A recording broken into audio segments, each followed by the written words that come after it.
As most of you guys may or may not know, I kind of am a stoner. So I figured no better video to come at you guys with featuring my face than my first time smoking. So, yeah, let's get into it.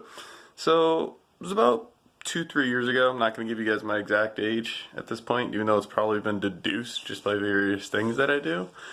So, it's a couple years ago, I decided to go out with a few friends because I went camping. I used to camp all the time in the summer.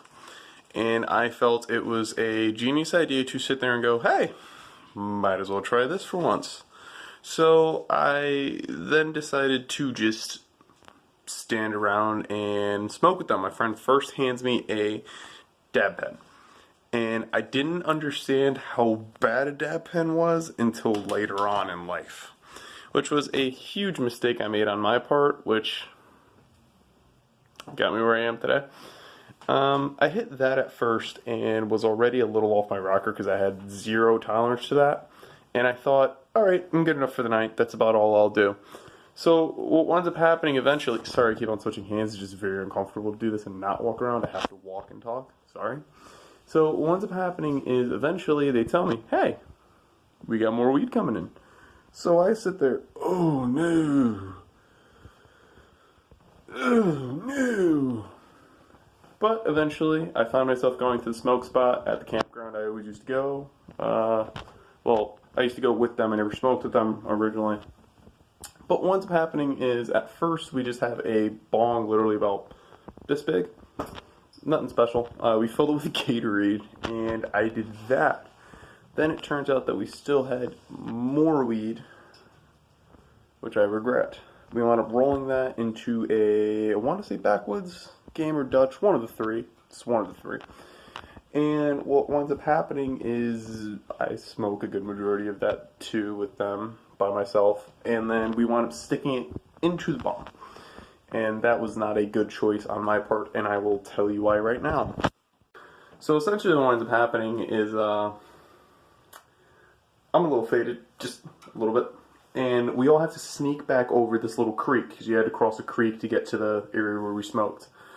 And it was just the funniest thing in the world, because you had everyone just tiptoeing, going across the water.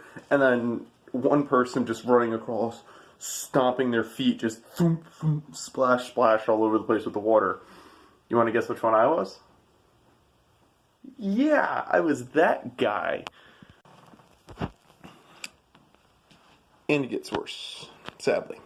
So the way it winds up getting worse is I couldn't sit still. So we eventually walked to literally the main building where they house everything, where if there's any emergencies they call the police, where there was actually a party being thrown, and decided to sit outside.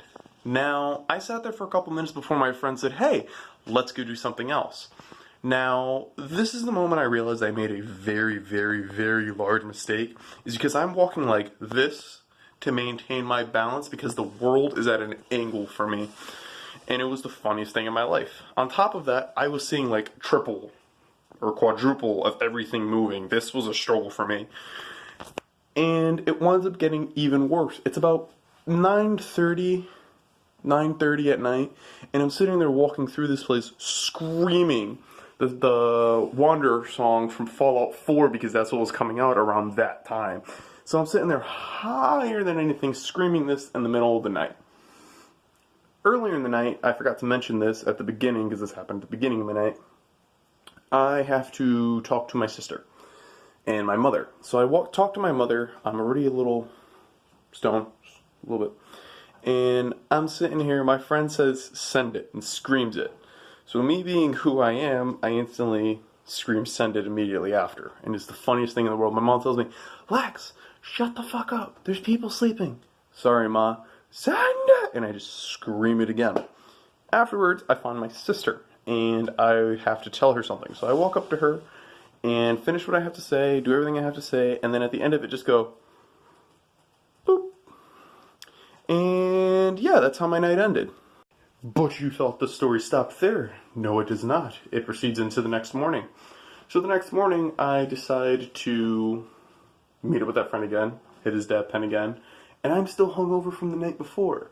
Before I wind up hitting his dab pen again, I'm standing there, very, very, very, very normally, holding some keys in front of a porch. And now between this porch and the doorway I was standing on, I'm standing there and I do this very casually. And the keys fall in between the deck and the place where I'm staying. So now I have to crawl underneath the deck or get a pipe and try to fish them out. Why did I drop them? Next topic. So after that, I hit the dab pen again and get even more fucked up. And then have to go help my friend's mom with the deck, which was miserable because I'm sitting there sweating because I have dab sweats. And I'm sitting there trying to use a hammer and a nail and not whack my own hand because I'm still seeing quadruples of everything. And it's the funniest story of my life because she looks at me and says, "You know, you're a great kid. I'm glad you don't go out there and do all the stupid shit with other kids." And this is why you don't smoke weed, everyone.